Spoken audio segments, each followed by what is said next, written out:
Hello guys, my name is Dean, aka the Blue Crusader, and welcome back to the channel. Many of the unanswered questions in episode 9 were regarding Emperor Palpatine, Darth Sidious himself. In this video I'll be talking about how Palpatine survived after the events of episode 6, Return of the Jedi, in the space of time until episode 9. Warning, this video may contain potential spoilers, you've been warned. Without further ado, let's get into the video.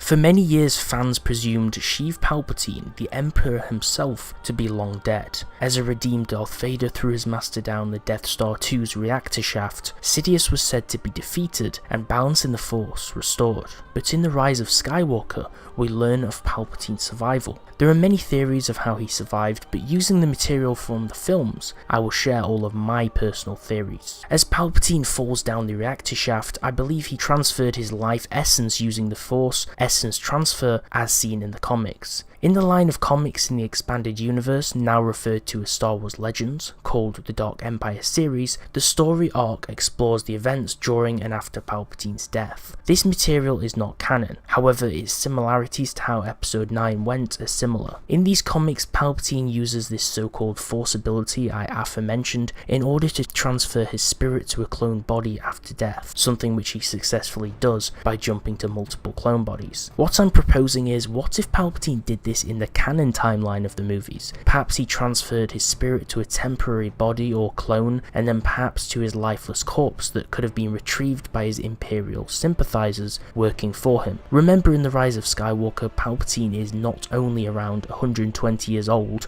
but he is decrepit and his body looks almost zombified in his weaker state. So after his physical body almost certainly being presumed to have died now, as he confirms, it would make sense for him to appear in this weakened state if his spirit returned to his previously dead body in a form of possession or reanimation. One third-party theory I heard is the belief that the Emperor created some form of wormhole whilst falling in the reactor shaft in order to portal to some form of other reality or to the unknown regions. However, I believe more in my own personal theory, as the wormhole one would not really support how Palpatine's body is damaged and his loss of fingers, which could have easily been from the violent impact in the reactor shaft. To continue with where I left off, I believe by using knowledge he has gained in the dark side of the Force, he utilizes essence transfer, and by using Sith alchemy, using this dark side magic to preserve his life force, powers that he could have learned from different sources that I will dive deeper into later in my theory. Here's a crazy sub-theory in all of this that I thought of. The Force needs a balance. We know this because there needs to be both light and dark. The lack of either or would throw off the balance in the universe. This is demonstrated in the story arc of the Ones in Star Wars The Clone Wars. Because of this, I believe that Palpatine could have also been saved in theory by the dark side of the Force, and potentially the Sith spirits. With Palpatine's Sith Inquisitorius fully defeated and dismantled, and his apprentice in Vader being redeemed, he would be the only remaining Sith, causing a lack of balance, something the Force may have corrected by keeping him alive in some way or form to keep both the light and dark to coexist. Now, one of the main similarities to the Dark Empire comics I briefly mentioned earlier is that Palpatine actually was running a cloning facility. Somewhere in between the events of Return of the Jedi and episode 9, Palpatine journeyed to the unknown regions, more specifically a mysterious Sith planet called Exegol, where he would form his new base of operations. It was here that he would create a cloning facility, revealing he was behind Snoke, a mere puppet and seeming clone Palpatine created that he could control to influence galactic events from the alleged grave, or so people would think until episode 9. Palpatine was attached to some arm and machine that he did not get down from for basically all of the movie, even when he was completely powered up. He was entirely decrepit, old and body scarred, and with completely whitened eyes. This lends to the theory of him reanimating his own body through the dark side, and his original body merely being a vessel for his spirit to possess, like I prophesied before. Palpatine specifically states to Kylo Ren, "I have died before," which actually solidifies the fact that he did naturally die during his defeat on the Death Star 2, which is why I believe my theory has weight to it and potential to be true. For any who have explored not only the film films, but the other material Disney have published in the form of novels, games and comics may be familiar with the fact that Palpatine before his death had a highly invested interest in the unknown regions, a vast expanse of galaxy that had not been explored fully or mapped on any star chart at the time. A place shrouded in secrecy and home to Exegol and a perfect place for him to hide out in. Palpatine was fascinated with Sith artifacts and Sith temples and burial grounds, all things that would contribute to his power, especially any that housed holocrons such as Malachor, which was in the Outer Rim. This is also important because these secrets would be very important to Palpatine. Now my theory can go two different ways, but for the most part they are very similar. Let's explore first the side of my theory that will make fans go crazy. When in conversation with Kylo Ren after stating he has already died before, Palpatine says the infamous quote, "The dark side of the Force is the pathway to many abilities some consider to be unnatural." One quote which I have kept mentioning in literally all of my videos recently. Any fans of the George Lucas prequels, more specifically Episode 3 Revenge of the Sith, will know this to be the tale of the tragedy of Darth Plagueis the Wise, as originally told to Anakin by Palpatine in the theatre scene. Now, Darth Plagueis is shrouded in mystery in the films, and as the books and material on his backstory are now deemed as non-canon by Disney, this means we can only confirm what is said in the film, and only relate to the expanded material since it's not actually part of the current timeline or confirmed to be. However, in this non-canon material, Plagueis is the master of Sidious, a Sith knowledgeable in the dark side of the Force and Sith alchemy. Plagueis was killed by Palpatine after Palpatine claims he taught his apprentice, meaning himself, everything he knew, then his apprentice killed him in his sleep.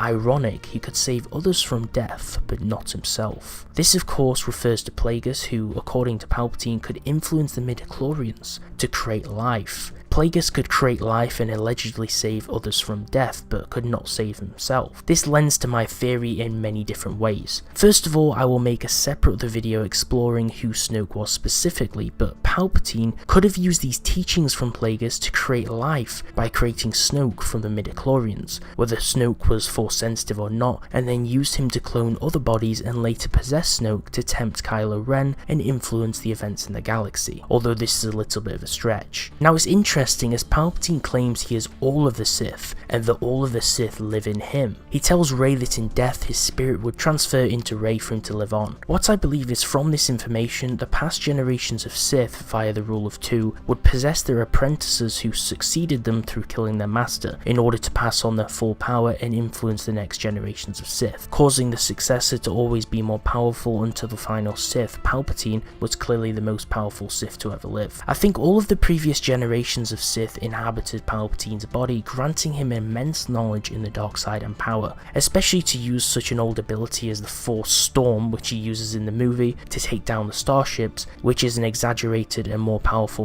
variant of Force Lightning. If Rey struck him down, he would pass on his spirit to her. He could have learnt this from the discoveries in the unknown regions, perhaps finding a Sith burial site with the bodies of many ancient Sith that then inhabited his body as a vessel, or with the death of Darth Plagueis, all of the previous lineage of Sith for the past 1000 years, all the way back to Darth Bane, could have then inhabited Palpatine, giving him power. A theory notion that the Sith previous would inhabit the body of the now master and the then apprentice after succeeding their previous master. One interesting thought is, if this is the case, wouldn't it be double irony if Darth Plagueis, through this, theoretically did cheat death by passing on his spirit or knowledge in some form into Palpatine, and maybe Palpatine doesn't find this out for many years, or doesn't know at all. This could mean if Plagueis was canon in the sense of him being tied to Palpatine, Palpatine could have learnt many of his powers such as the creation of life and more upon the death of his master. Potentially if Plagueis discovered the method to cheat death before he died, Palpatine would have learnt those powers and discovered this Sith secret, allowing him to make it part of his contingency plan in case he was killed or betrayed. Palpatine at the end of the movie is brought to full power as he claims the real and ultimate Emperor rises again. At the end of the movie, as he exploits the bond between Solo and Rey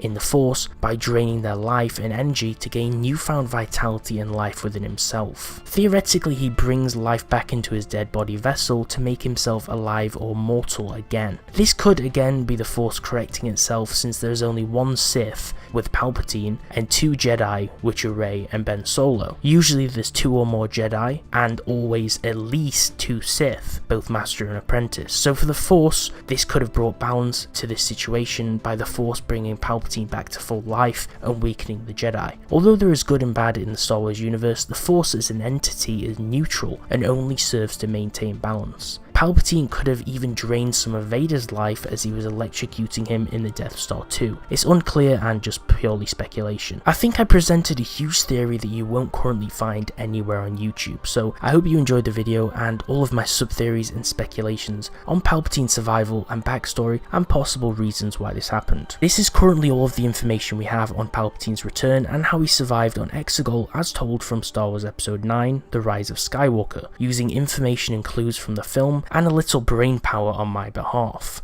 to form my own theories. However, in March 2020 it's confirmed there will be some expansive material telling of Palpatine's survival and the events after Episode 6, Return of the Jedi. So perhaps we'll learn more information on the events on Exegol then. Please feel free to leave your opinions on the Episode 9 film below, and also any of my theories, or tell me any personal theories you made up about how Palpatine survived after his death on the ancient Sith planet. After his death, and during the events which he travels to the ancient Sith planet of Exegol that may be different from my personal theories that I covered. Thanks for watching guys, and I'll see you next time.